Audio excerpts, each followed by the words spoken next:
Hey guys, welcome back. This is episode 13, and today we're going to be talking about a few things, but first let's start off. What's in your cup? Yeah. Earlier, better late than never, and all that. Some coffee today. I'm still in the wagon. No fear, but just it feels good to be in control of some things. So, Absolutely. how about you? Running coffee. It's already about 10 o'clock at night when we're shooting this, and what happened for you this week? What was new? Any changes? Anything going on? Yeah. I'm we're still training the new guy. He's doing pretty good. He's really nice. Got pretty good manners, actually. You kind of make judgments about people. Sure. Based on whatever factors that other common factors I would call it. I always kind of group people together. I make judgments based on groupings of people and stuff like that, and I'm not exactly proud of that, but I mean, I think that everybody does it, and some people just won't admit that they do it. Sure. Not necessarily being like some people would say racism or whatever, but it's stereotyping people, and in this case, like I'd say that I'm pleasantly surprised at this person's attitude and demeanor in life and what their goals are. He actually told me that his goal overall was to become the top manager at our facility, and I said that's a great goal to have. I don't know if you will ever achieve that goal, but it's a good goal to have. I don't think that I'd want that type of responsibility. I got a lot of people that I wouldn't want to have to let down after that much time and effort to get to that point. 25 years. Well, that's so we have a topic, but what you just said kind of struck me though. Is it's such an interesting conversation. We're so off script. I've had that conversation with several people, and they'll tell me, well, I don't want to be in management. Right. I don't want the responsibility. I don't want the headache. I don't want the trouble. I don't want the problems. And while you are not saying this in this instance, I've had those same people tell me, but they want to be paid more. Oh, for sure. Right. And I read a book, old book from the 1960s. It's called How to Be Rich. And this guy, he talks about he was a guy who started off with not very much, and he worked on oil wells. And after he worked on oil wells for a while, he was able to put a crew together and start to my drill. straw goes all the way over. Right. So he eventually got to a point where he was very, very wealthy. John Paul Getty was his name. Sure. And he said, in his book, he said he would talk to people and they would say, well, our problem is the government because the government's giving all this regulation, or our problem is the economy, or our problem is our customer, or our problem is we have a union, or our problem is we have bad workers, or our problem is this. And these business managers would say all these things, and he responded that to say that your workers, whether they're in a union or not in a union, or to say that your managers, whether they're people with a high degree of education or they've just come up through the ranks, somehow are asking for more than they deserve is silly. Because everybody wants more. Everybody wants more. If you don't want more, you're kind of broken. Well, because you should always try to get. It's all trade-offs. Yeah, it's all trade-offs. But it's not necessarily easy or right for everybody to go to school and get a 4-year education or whatever. But when I was pushing carts at Walmart, I wanted more. I certainly wanted more money. I certainly wanted. Did I think that I was going to get it? I didn't. I felt like I was pushing carts at Walmart. It wasn't that complicated of a job, and I was pretty happy to have the money that I had. Right. But I've talked with many, many people who say, well, I want better benefits or more vacation or more money, but I don't want more responsibility. Right. And I don't think that those things go together. No. I don't feel like they connect. If you want what someone else has, go do what they're doing. If you want what somebody else has, but you only want to do what you're doing, I don't understand where the connection is there for people. I think you know what I mean. You know what I mean. I'm not judging them. I'm just saying I honestly don't understand the thought process. This is what I say. You in order to be satisfied with what you have, like you have to have those goals set, and once you reach those goals, if you stop trying new things or stop looking for new goals or something like that, you're kind of broken in this society, because the only way to be is to constantly try and be better than you are. Maybe it's just your income level, or maybe you want to save more money, or you want to be able to spend more money, or have a nicer house or something like that. And so you need these steps in order to get to that place. But some people, they will never strive to get to the higher level. They just want it. And I think that that's just like wanting to win the lotto. You assume that you can be mediocre or just lack any real enthusiasm for getting to that next step, and then hope that you're going to win the lotto. Once I get the lotto, then I can be who I want to be and have all the money and stuff like that. And that's okay, because there's going to be a lot of people that do aspire to be bigger and better than they are, and those are the people that we get to look up to and say, oh, great, you're the president or something like that. But hopefully the president that we get is the one that we want. And if you don't want the president we get, you make sure you vote anyways, because if you vote for one and not the other, I mean, you're kind of helping decide. Very topical topic right there. Yeah. We might tackle that at some point. So, so the Olympics right now, right? We were just looking at the Olympics. The Olympic opening ceremonies, everybody's walking out, and they're very proud to be there. They've achieved their ultimate goal as an athlete. And every one of them, almost every one of them, there's a few who were just enjoying the moment perhaps, but the rest of them were out there with their phones.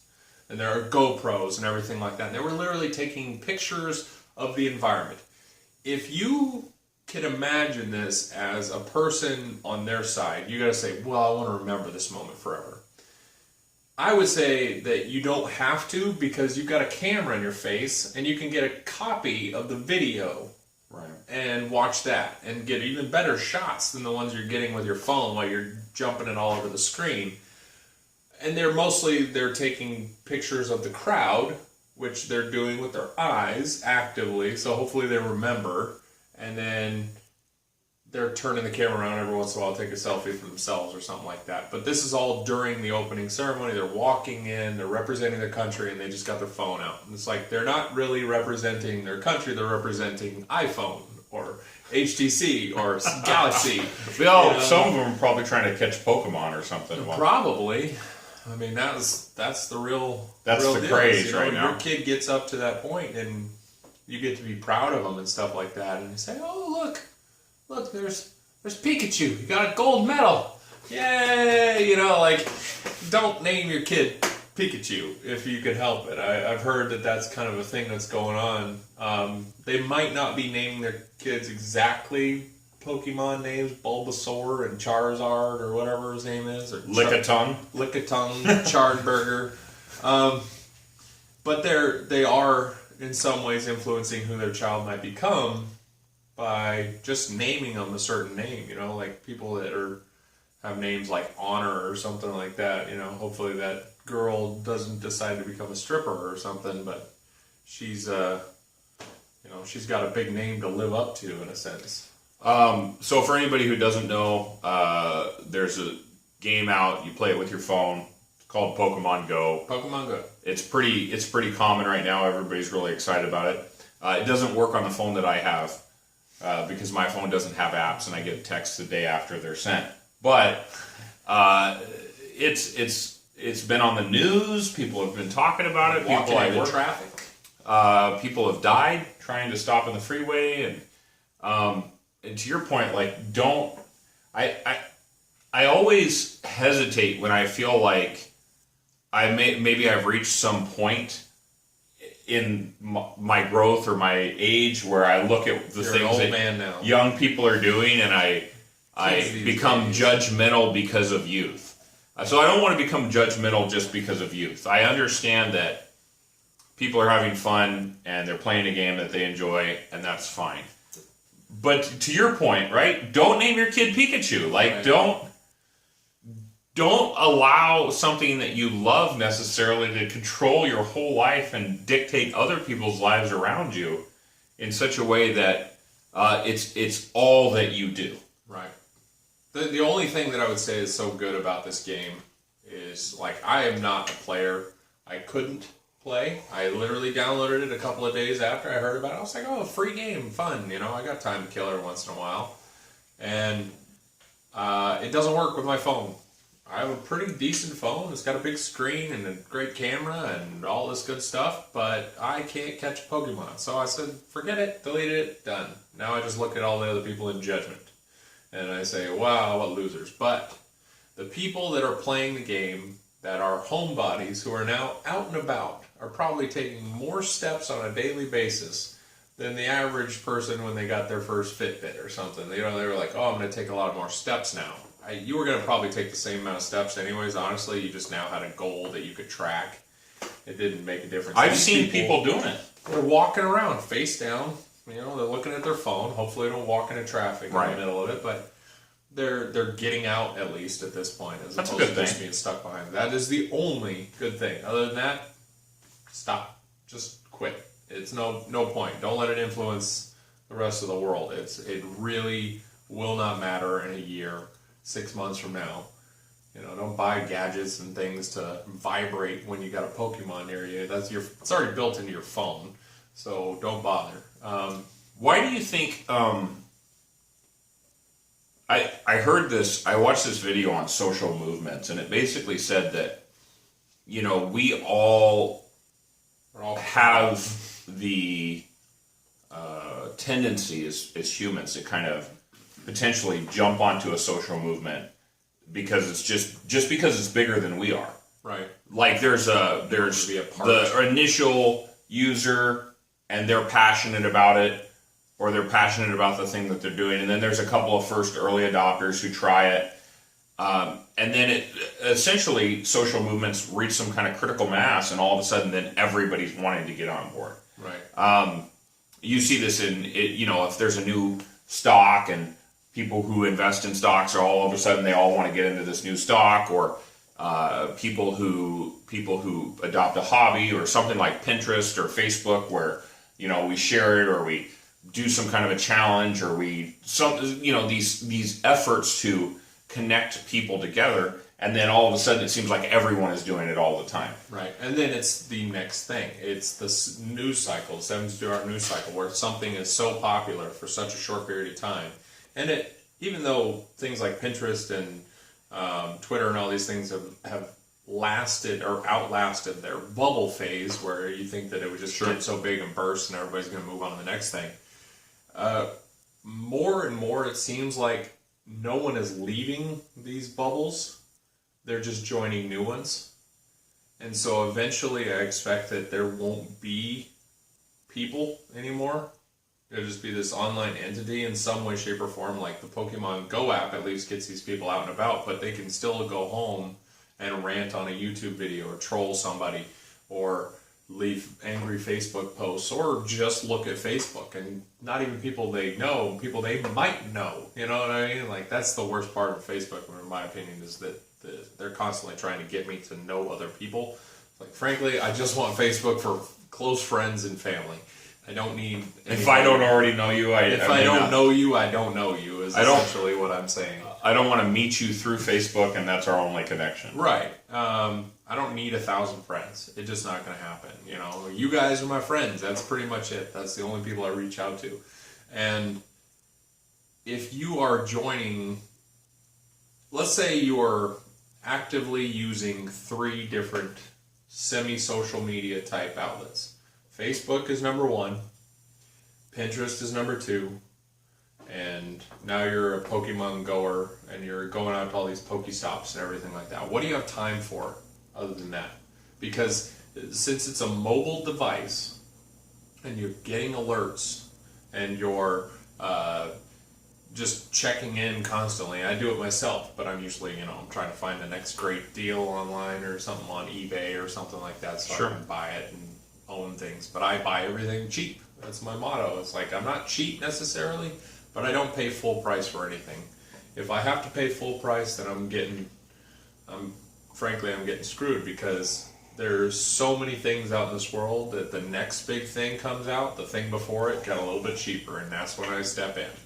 I'm not going to get the newest, greatest thing because it's not worth it. What if I drop that phone and it breaks and it costs me $750?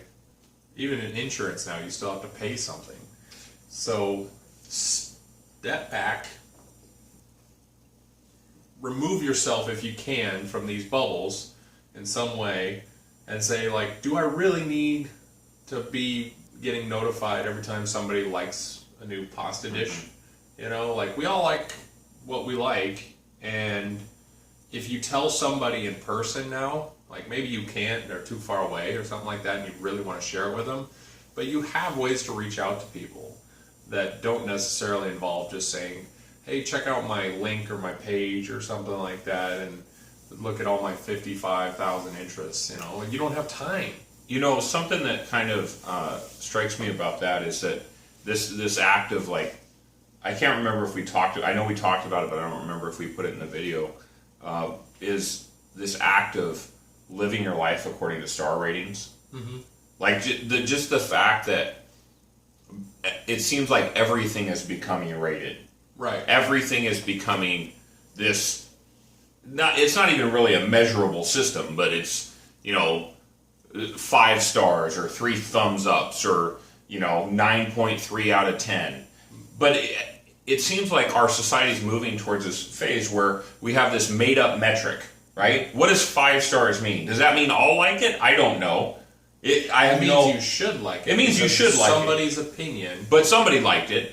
But 5 stars is not, like, we don't live our lives based, I don't have a meter somewhere in me that tells me how many stars. I just want to know that I'm not going to get stabbed if I choose the cheap hotel. I don't want to catch some bed bugs or something like that. And so I might check a review, but I won't base my final decision on that review unless the review was literally one of 500 that said, don't go here, they commonly have bed bugs or something. Well, we were talking about the Suicide Squad. I haven't seen it yet. You haven't seen it yet. The new movie just came out. Action movie, comic book movie. I like that kind of stuff in general. I don't know. That's our first unofficial preview review of. Yeah, maybe we'll watch it. We're gonna rewatch the preview after this, and we'll form an opinion, and we'll come back to you with a stronger opinion. Unless we're gonna do that right now. Let's just go ahead and say cut, uncut. Here we are. But let's say it's like our green screen from last week. Right. So if you guys haven't noticed, we have a green screen now. Yeah. Looks like it takes a little while to crop it in, but we got it. Yes. So the process, though, of judging something without reading the review, saying, we're not going to go here, we're not going to do this, I'm not going to go watch that movie because it only has 2 stars. Well, somebody told me it has 2 stars, and therefore I'm not going to go watch it. I haven't even actually checked it. Thank you, IMDb, for being in somebody else's bubble, so I don't have to bother with it. I think it's potentially a mistake. Right. I think it's potentially a mistake. It doesn't mean it's always a mistake. It doesn't mean the stars are always wrong. It means that the choice about whether or not to invest your time, your effort, your energy into something, I don't think it should be based on somebody else's stars. Right. Like, how do you know that person is similar enough to you that you would agree? Or let's say 95% of all the people in the world agree on something. Well, what if you're in the 5% that doesn't?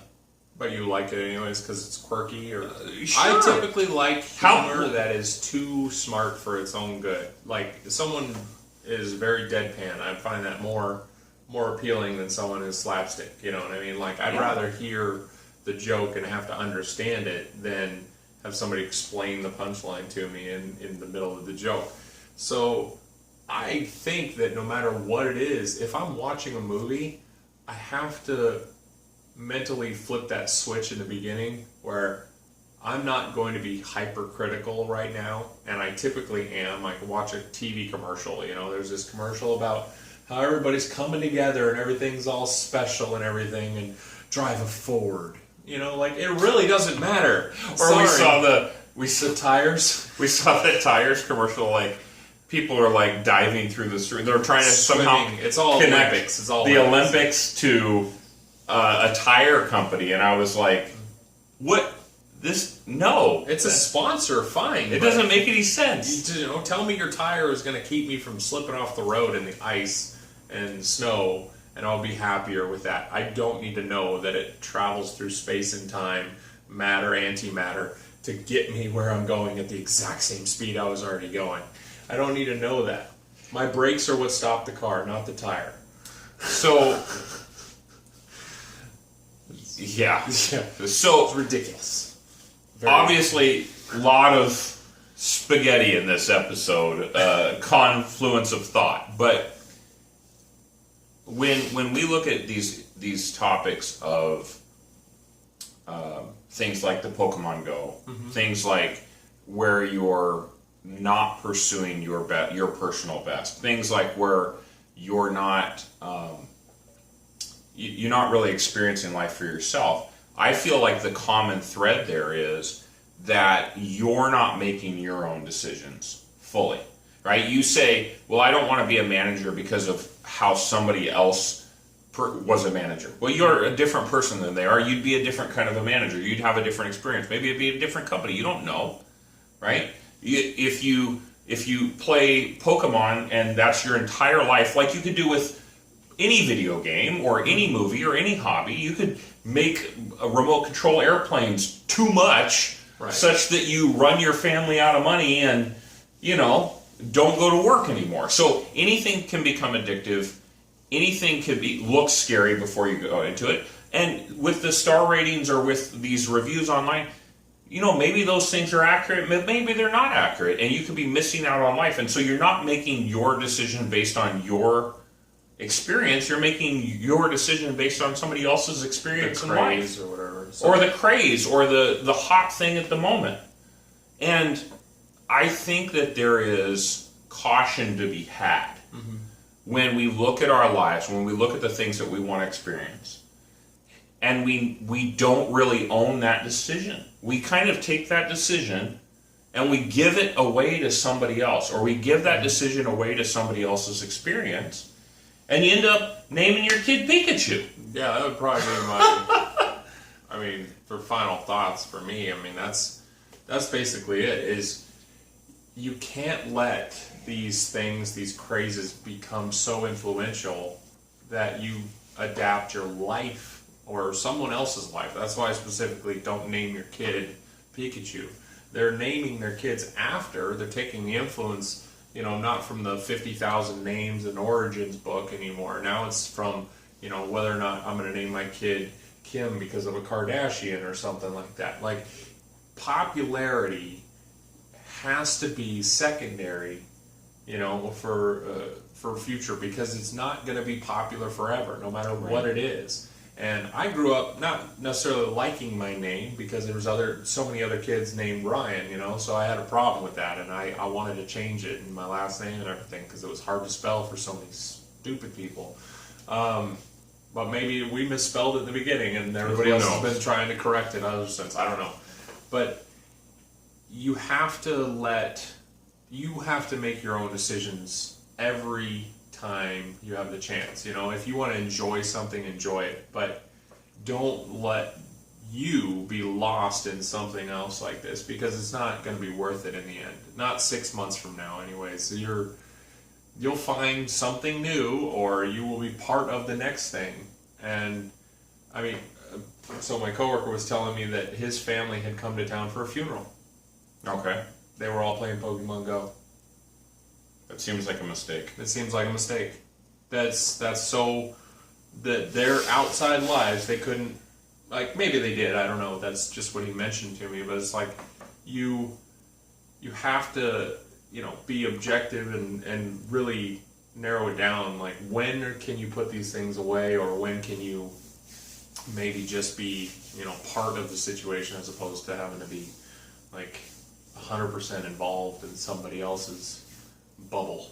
So it's I know that those issues seem very disconnected, but I think when you look at it on the level of owning your life choices and being involved in the moment and experiencing things for yourself instead of recording it on your phone. I mean, at the Olympics. if you go watch a movie that wasn't a good movie, you didn't like it, and you have that experience for yourself, I think you're better off. Oh, for sure. Than having said, "Oh, it only has 2 stars, and so I never saw it." I still think you're better off. There was a video I watched, I think the lady was, she was a CEO. I can't remember what company that my wife shared, and I really enjoyed it. And she basically said, this lady was sitting there talking. She said, "My dad every day would ask us, or every week would ask us, what's something that you failed at this week? What's something that didn't go right this week?" And that helped her to own those mistakes, and she began to see that failure was not failing to meet the objective. Failing was never trying. Mm-hmm. Because if you don't try things because you're afraid of failure, if you don't try things because you're afraid, well, I might not enjoy it. If I had never gone out snorkeling because I feel like I'm overweight and I don't like how I was look. Gonna die snorkeling. I don't like how I look in my swimsuit, right? I feel self-conscious about my body, or if I don't feel good about how I do those things, and so I never go experience it. My life wouldn't be better off because I avoided a negative experience. My life is better off when I have experiences at all, good and bad. Life is not better because you disconnect from that choice. Now, if you have 2 equal choices, if I want to go see movie A or movie B, mm-hmm. and then I make a review and then I make a choice like that, great.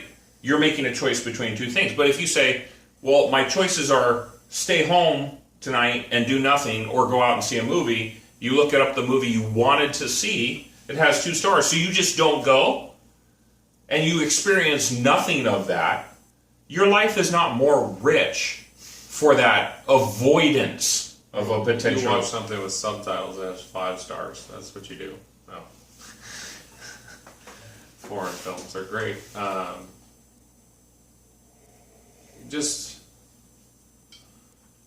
You got to try something every time you get a chance. Try it at least before you decide that you hate it. As long as I'd rather walk out of a as long as it's not going to hurt you or hurt somebody else. Live life. I think in most theaters now, if you walk out of a movie in the first 15 minutes, they give you your money back. Worth giving it a shot, right? Yeah. I don't know if that's true or not. Don't try it. I mean, you could try, but you can always walk back in if they say no. I guess. First, I guess I needed to go to the bathroom or something. That's a good time as any get a refill. This